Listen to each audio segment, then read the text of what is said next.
chapter 13. I will be dealing with the first 5 verses this morning. In the last chapter, we saw where Samuel, the prophet, told David that let David know that he was a sinner because of what he had done. And that brings us in, but in the last parts of the chapter, Samuel told him that his child was going to die and that he was going to have problems within his family. So that's where today's lesson take off. We're going to see here in these first 5 verses how Amnon is infatuated with Tamar. And in verses 3 through 5, we'll be looking at Jonadab's evil advice. I'll read the first 5 verses and then we'll.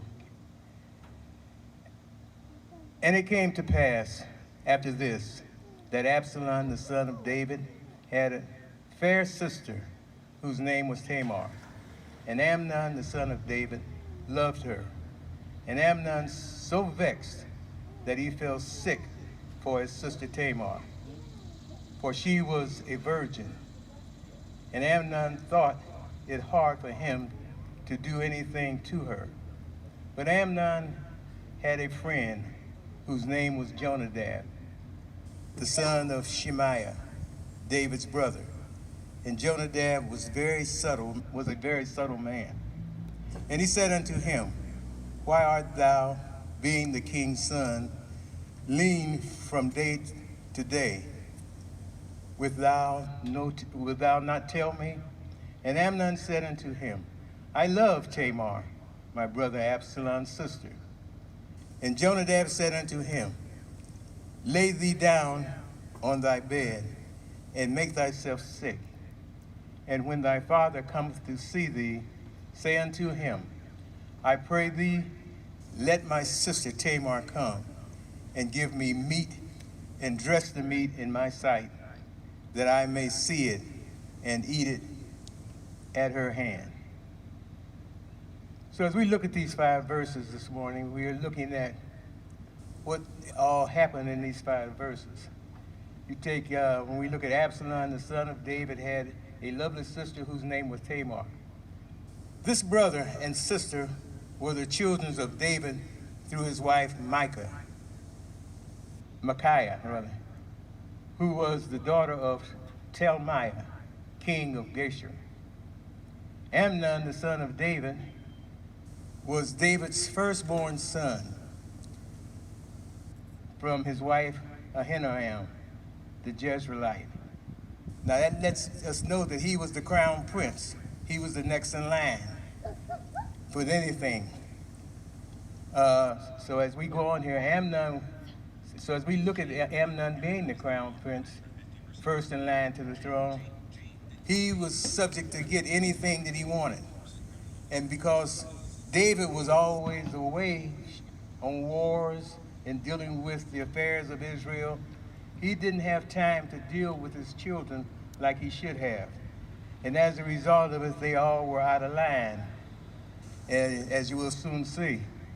And you know, it's just like a father who did not discipline his kids, and that's what happened here with David.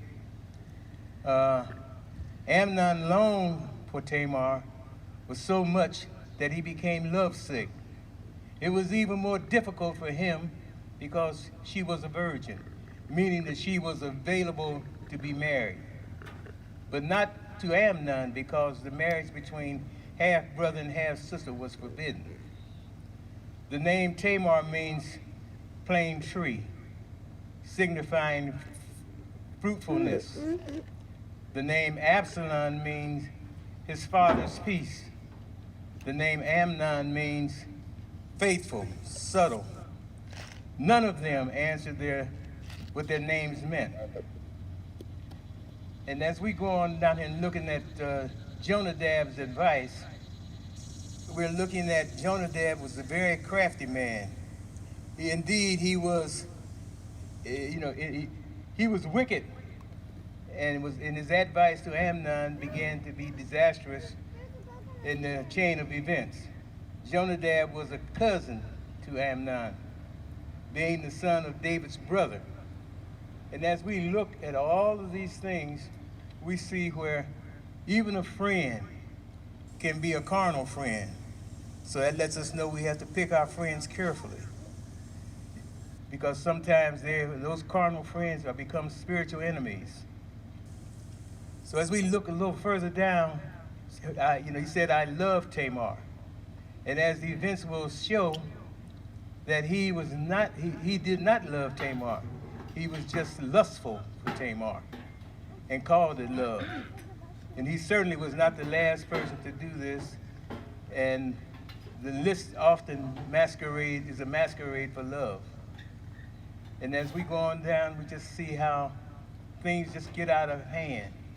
If Absalom was my brother, then clearly Tamar was his sister. In the lust, Amnon did not show or allow himself to call Tamar his sister. Instead, she was Absalom's sister. The power of lust was so strong enough to twist the ways that to just twist the reality of the whole situation. Jonadab's advice to Amnon was deceitfully arrange a private meeting with Tamar. He didn't need to say, and then to force himself upon Tamar, because in their shared wickedness, Jonadab and Amnon thought the same wicked thoughts.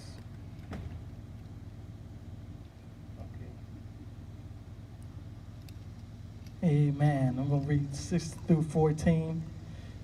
So Amon lay down and made himself sick, and when the king was come to see him, Amon said unto the king, I pray thee, let Tamar my sister come and make me a couple of cakes in my sight, that I may eat at her hand. Then David sent home to Tamar, saying, Go now to thy brother Amon's house, and dress him meat. So Tamar went to her brother Amon's house, and he was laid down, and she took flour and kneaded it, and made cakes in his sight, and did bake the cakes. And she took a pan and poured them out before him, but he refused to eat. And Amon said, Have out all the men from me. And they went out every man from him. And Amon said unto Tamar, Bring the meat into the chamber, that I may eat of thy hand. And Tamar took the cakes which she had made, and brought them into the chamber of Amon her brother. And when she had brought them in unto him to eat, he took hold of her, and said unto him, Come lie with me, my sister. And she answered him, Nay, my brother, do not force me, for such thing ought to be done in Israel. Do not thou this folly. And whither shall I cause my shame to go? And as for thee, thou should be as one of the fools of Israel. Now therefore, I pray thee, speak unto the king, for he will not withhold me from thee. Howbeit he would not hearken unto her voice, but being stronger than she, forced her, lay with her. In these few verses, we see that now we have Amon's executing the plan that he got from his cousin, Jonadab. He's doing it exactly to the letter. As Deke said, we have to be careful who our friends are and who we get our advice from. So here he is executing. He plays sick in verse 6. To make himself sick, he plays hooky, and he calls a king to come. And he asks his dad, he says, I pray thee, let my sister Tamar to come and to make me a couple cakes in my sight, that I may eat in her hand. Notice, that he was in a position of authority and power himself. He already had servants. So here he is asking something that was unusual, something was different. Instead of asking his servant, here he is asking for his sister Tamar. Then his dad sent home Tamar, saying, Go now to thy brother into Amon's house and dress him meat. I'm not sure why David was so gullible, but he did exactly what his son did. And in the time that David should have asked him questions, David didn't ask any question, but he was obedient.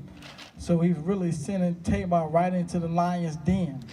So verse 8, so Tamar went to her brother Amen's house and was laid down. And she took flour, kneaded, and made cakes in his sight, and did bake the cakes. So she did exactly what she was supposed to do. She come in, and she was just trying to help her brother, given the knowledge that she thought he was sick and was in need of these things, and was there to try to aid her brother. She took a pan and poured them out before him, but he refused to eat. And Ammon had all the men, and they went out from him. So in other words, he acted like he couldn't eat in front of nobody. He was that sick. So Ammon asked of everyone to leave, and that's how, we are. When we get ready to do things we ain't supposed to do, we don't want nobody else to see. So Ammon said he had everyone to leave the room, so Ammon and Tamar can be in the room by himself. So all of this is orchestrated. All these things is planned out. He'd already planned this out. Him and his cousin had planned this out for this opportunity for him to take advantage of his sister. Then Ammon said to Tamar, "Bring me meat in the chamber that I may eat in thy hand." And Tamar took the cakes which she had made and brought it them into the chamber of Ammon. So here she is bringing it to her brother, trying to be a good sibling, trying to take care of him. She didn't have no intention. She didn't think nothing of him in this way. It was just a brother-sister relationship on her side.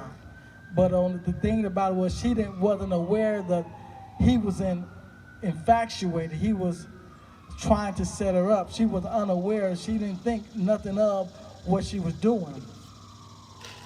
And in verse 11, she brought it unto him. Then he took hold of her and said, "Come lie with me." So here he is, invites her to come in. He said, "Come on, lie with me." You have to be in control, engulfed with sin if you can ask your sister to come lie with you. Sin that have you doing some things you would never imagine. Here he is, invites his sister to come lie with him. And that was sin when have you doing some crazy and saying some crazy things. He first invites her and to see if she would go for what he was trying to offer. But she quickly said, "Nay," verse 12, "Nay, my brother, do not force me." Said, "No, we ain't supposed to be doing, this is against the law. This is against, there's no such thing ought to be done in Israel. This is folly. We shouldn't be doing it." She immediately rejected. But oftentimes when we get so entangled in sin, it's hard to pump the brakes. It's hard to turn around. Verse 13. And he says, "And whether shall I cause my shame to go, and for thee there shall be as the fools of Israel." She said, "I pray thee, speak unto the king, for he will withhold nothing from thee."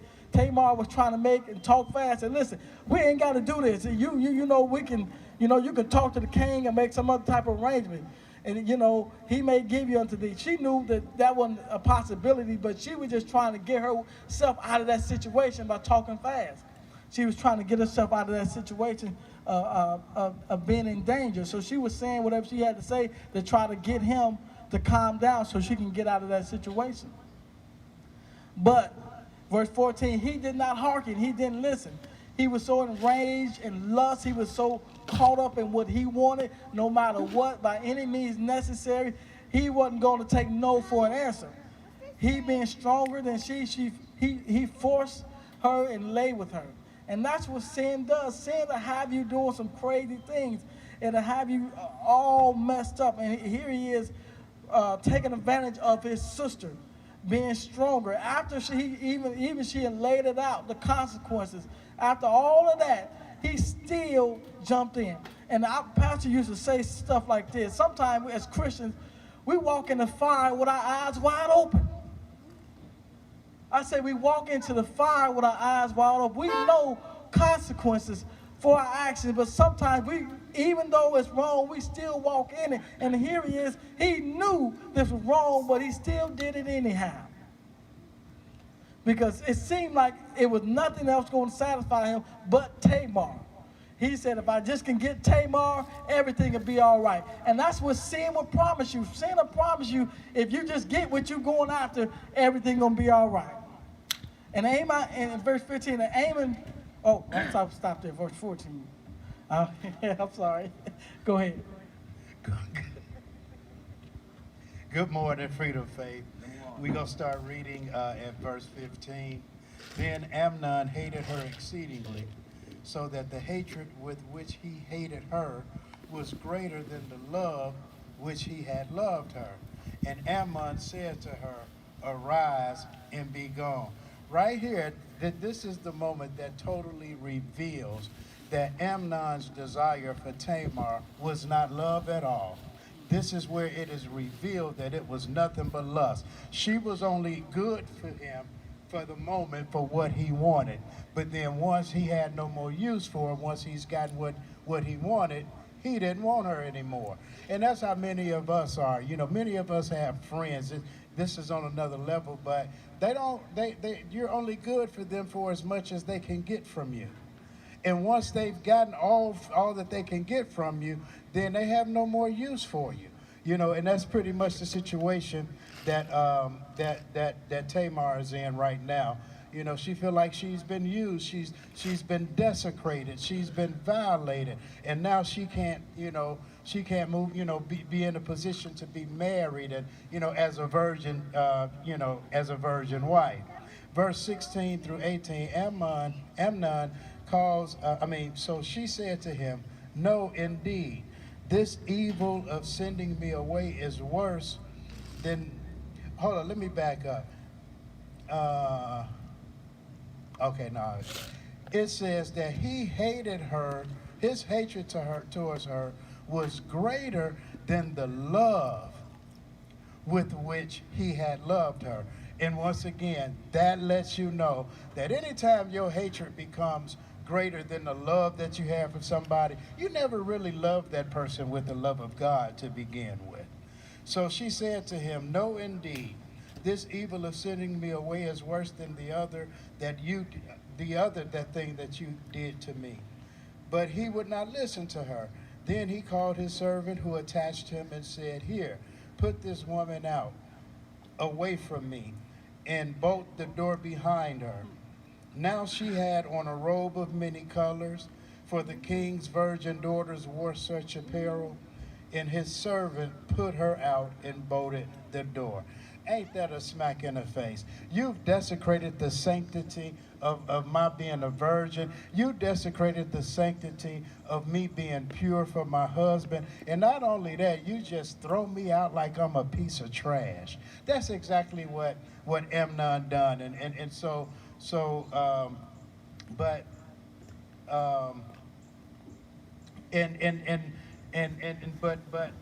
Absalom, he spoke to his brother Amnon, and he spoke to him, and not necessarily in a good way or in a bad way, but he was playing it cool because he knew that he was going to come up with a plan to get revenge, for his sister. Verse 19, and Tamar put ashes on her head and rent her garment of divers colors that was on her, and laid her hand on her head, and went on crying. And Absalom, her brother, said unto her, hath Amnon thy brother been with thee? But hold now thy peace, my sister. He is thy brother. Regard not this thing. So Tamar remained desolate in her brother Absalom's house. But when King David heard of all these things, he was very wroth. And Absalom spake unto his brother Amnon, neither good nor bad, for Absalom hated Amnon because he had forced his sister Tamar. So when Tamar put the ashes and stuff on her head, that is a common symbol for when a person is grieving or going through a state of bereavement and sadness. And she was in mourning. And that's exactly what she was doing. She was mourning how her brother had desecrated her body. And Absalom, when he saw his sister, it's something about how when he saw his sister, he asked her, did Amnon do this to you? It was like he automatically knew that Amnon had violated her. And so what he ended up doing, he had her to just, to stay at his house. She stayed there for a couple of years until he was able to, get his revenge. But the problem that I have is, it says in verse 21, is that when King David heard all these things, he was wroth. He just got mad. And, I don't mean to get away from scriptures, but if I found out that one of my sons violated one of my daughters, that son is going to be dealt with. And that is the problem. Pastor brought this point out before, that when you're in position of leadership, sometimes you have this sense of entitlement, and especially when no one is there to hold you accountable for your deeds. David didn't hold Amnon accountable for his actions, but later on you're going to find out that he's going to get his just desserts.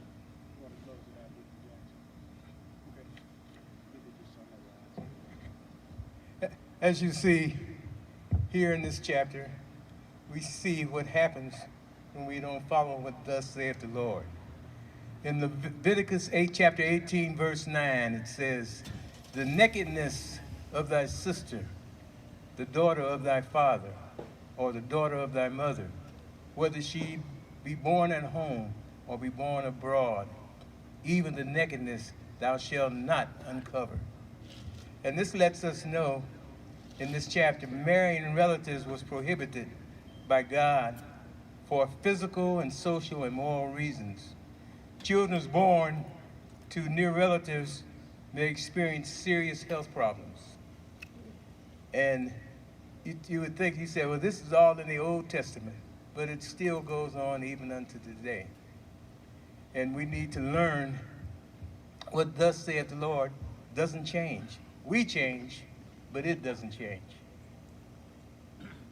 We're so glad to have all of you out today. We stopped earlier in this chapter because the chapter is really a long chapter.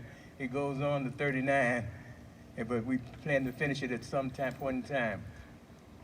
But thank you for coming today, and we'll make sure. And if you have any questions, make sure you ask one of us three when we leave this morning, and we